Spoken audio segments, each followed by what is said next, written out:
마태복음 26장 57절에서 68절. 예수를 잡은 자들이 그를 끌고 대제사장 가야바에게로 가니 거기 서기관과 장로들이 모여 있더라.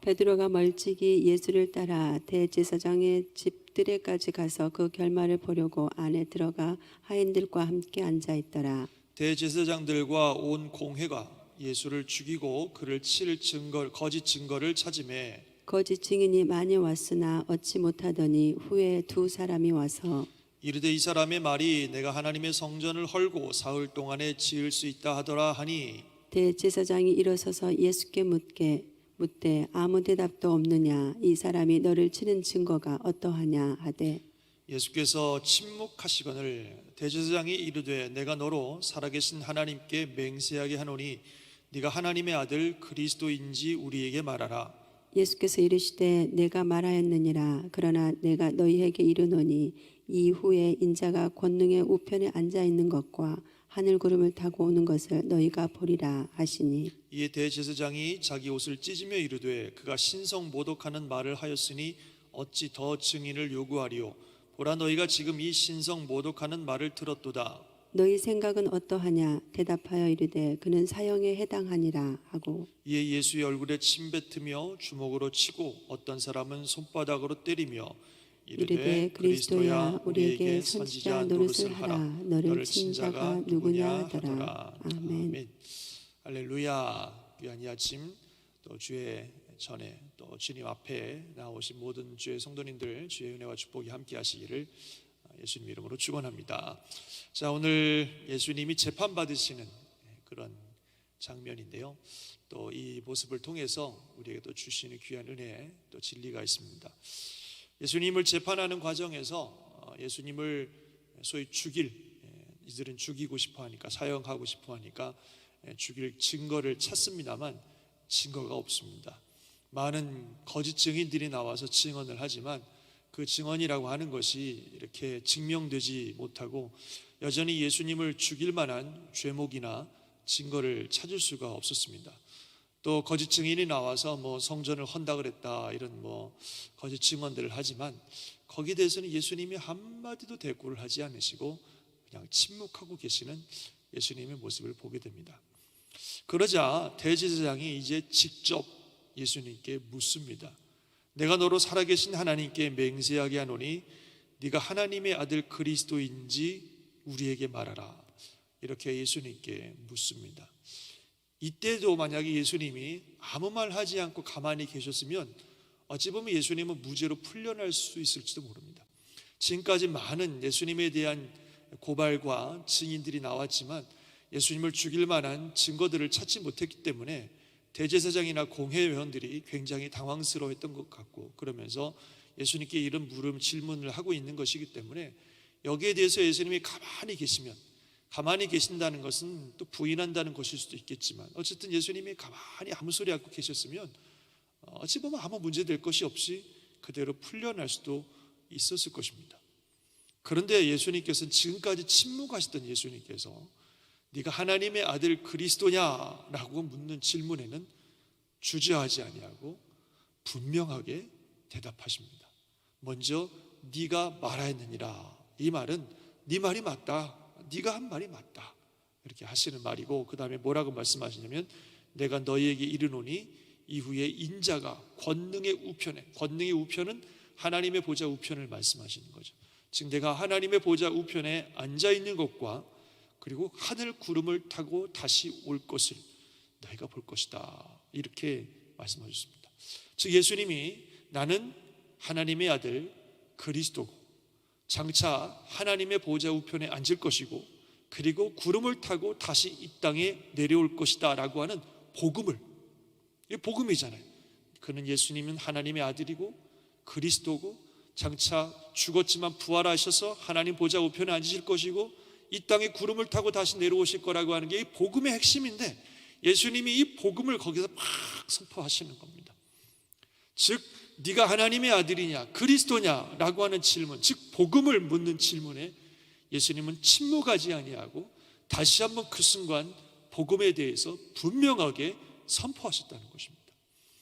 말씀드린 것처럼 예수님이 이 순간에 침묵하셨으면 어찌 보면 아무런 해도 받지 않으셔도 됐지만 이 순간 그야말로 목숨을 걸고, 예수님은 목숨을 걸고 복음을 선포하셨습니다.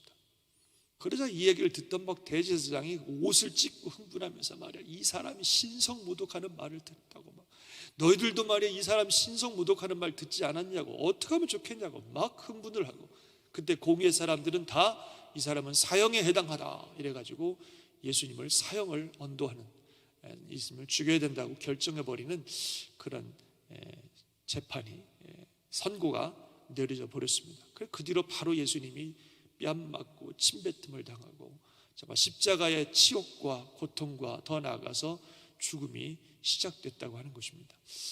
이 재판의 과정을 보면 예수님은 자신에 대한 거짓 고발들에 대해서는 굳이 변명하지 않으시고 침묵하셨지만 복음에 대해서는 절대로 침묵하지 않으시고 선포하시는 그런 예수님의 모습을 보게 된다 하는 것입니다. 이것이 복음에 대한 우리의 자세가 되어야 된다는 겁니다. 우리도 혹 우리를 거짓으로 모함하고 욕하고 또는 비방하고 하는 일들에 대해서는 막 흥분하면서 일일이 대응할 필요가 없습니다.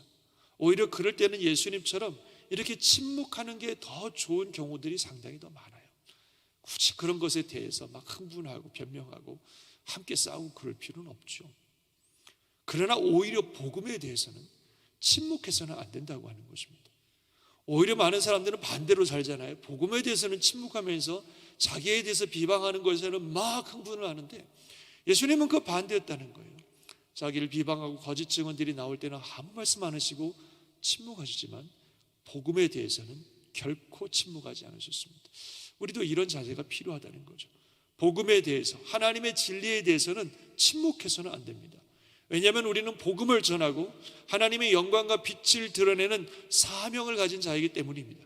그래서 우리가 복음을 드러내고 복음을 전하는 일이 예수님처럼 혹 우리가 해가 된다 할지라도, 심지어 예수님처럼 목숨의 위협을 받는다 할지라도 복음에 대해서만큼은 침묵할 수 없다는 사실을 믿으시기 바랍니다.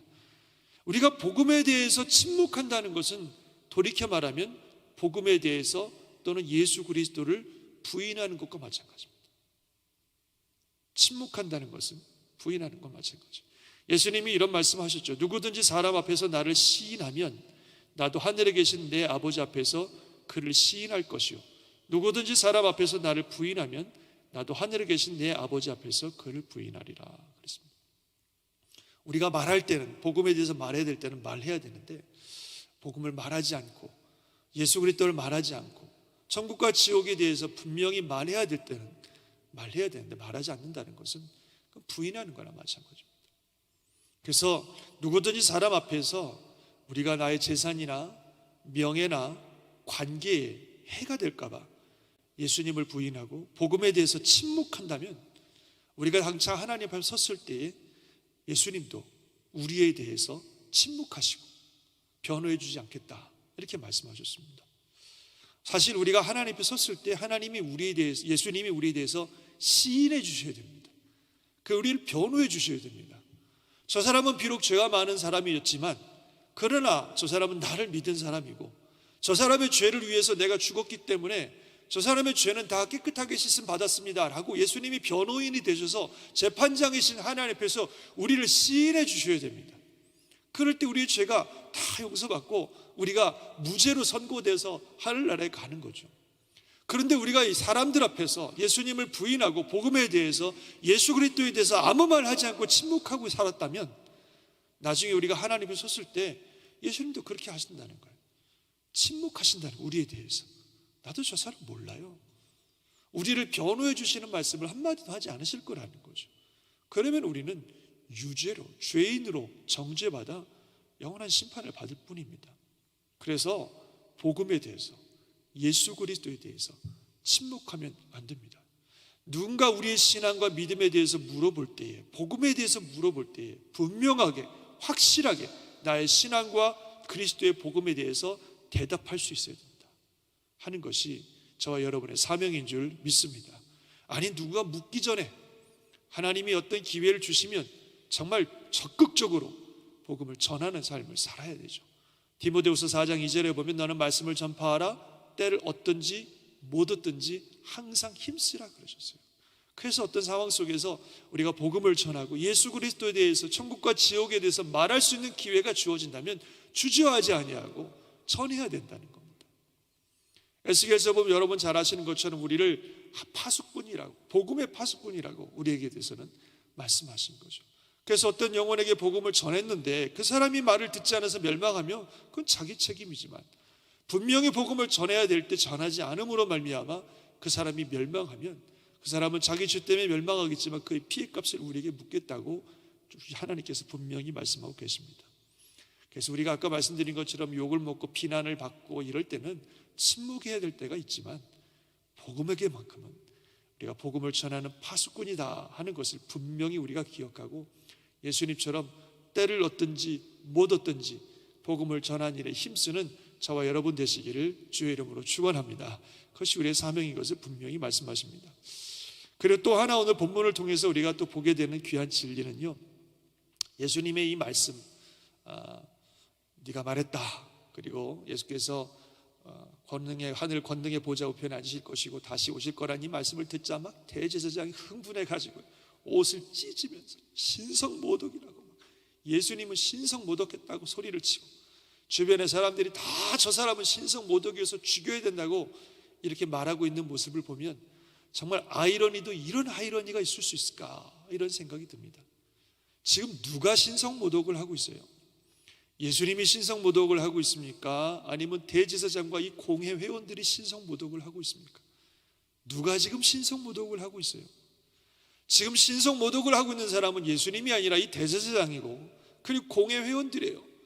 하나님이신 그분을 앞에 두고 그분을 욕을 하고 그분을 멸시하고 하나님이신 그분을 죄인이라고 정죄하고 있는 이 사람들이 지금 신성모독을 하고 있는 거죠. 나중에 진짜 재판장이신 하나님 앞에 서면 하나님이 똑같은 말을 이 사람들에게 하셨을 것입니다. 이 사람이 신성모독을 하였도다. 이 사람은 사형에 해당하니라. 하나님이 그들에게 똑같이 말씀하셨을 거예요. 자기가 예수님에 대해서 신성모독이라고 사형이라고 말하는 그 말을 하나님 앞에 똑같이 들었을 거라는 겁니다. 이 말씀을 보면서 참 우리가 함부로 다른 사람을 판단하고 정죄하는 일들이 얼마나 어리석고 무서운 일인지 우리가 다시 한번 생각해 보게 된다 하는 말씀입니다. 어찌 보면 누군가에 대해서 판단하고 흥분하면서 말이야, 어떻게 그 사람이 그럴 수 있느냐라고 말하지만 실제로 하나님 앞에 섰을 때, 진짜 공의로우신 재판장 앞에 섰을 때 누가 그 얘기를 들을는지 모르겠다는 거예요. 누가 그 정죄를 당하고 누가 죄인일는지 모를 일이라는 겁니다. 내가 다른 사람을 심판하고 정죄하고 흥분해서 그럴 수 없다고 말하지만 어찌 보면 진짜 재판장이신 하나님 앞에 섰을 때 그 말을 우리가 들을는지도 모른다는 겁니다.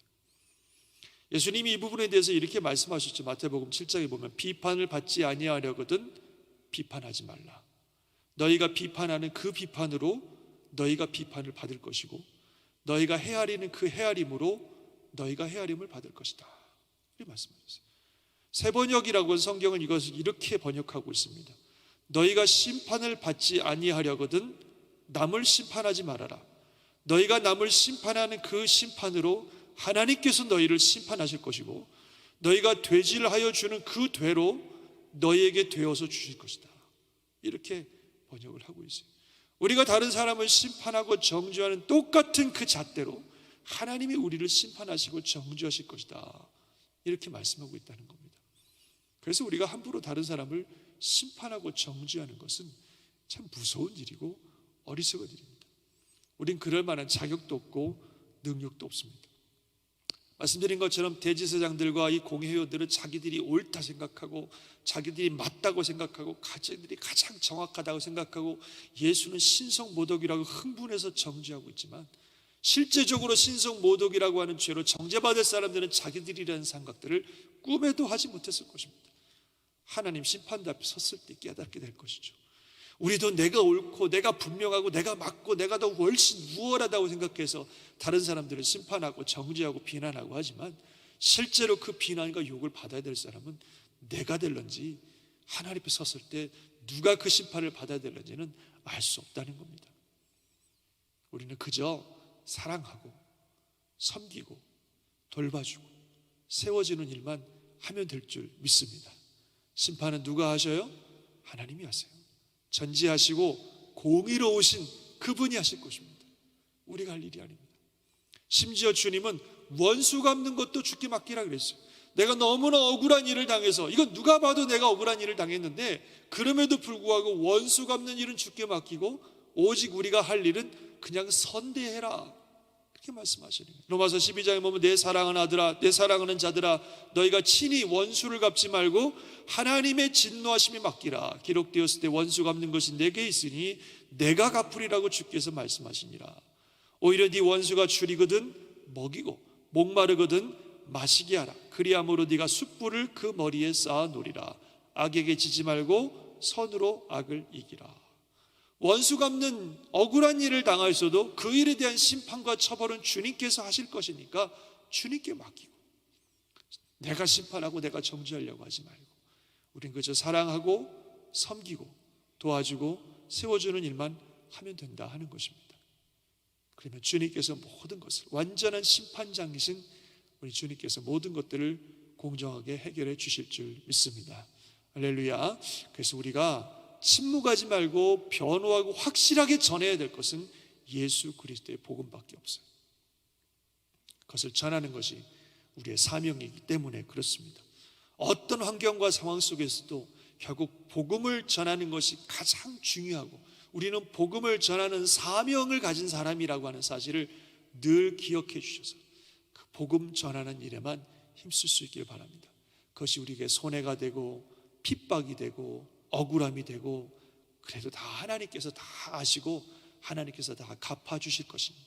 모든 것을 보고 계시고 모든 것을 알고 계시고 모든 것을 기억하고 계시는 우리 하나님께 맡기고, 그 모든 상황 속에서 주님이 어떻게 사셨는지를 우리가 늘 기억하면서 정말 우리의 말과 삶을 통해서는 오직 예수 그리스도의 복음과 그 향기만이 드러나는 삶을 살아갈 수 있기를 주님의 이름으로 축원합니다.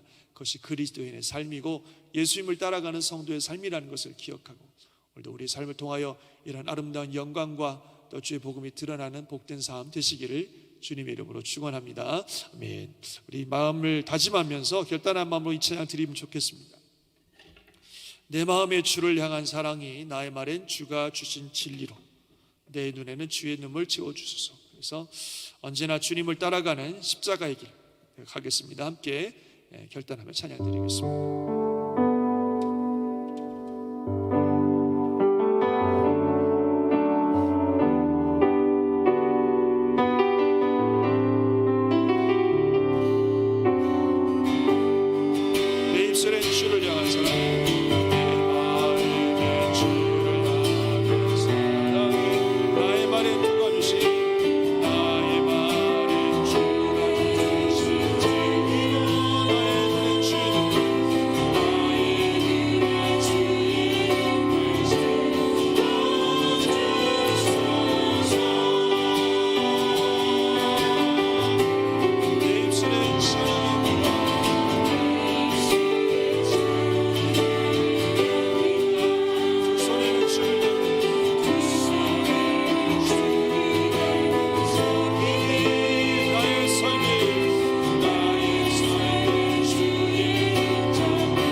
주가 주신 진리,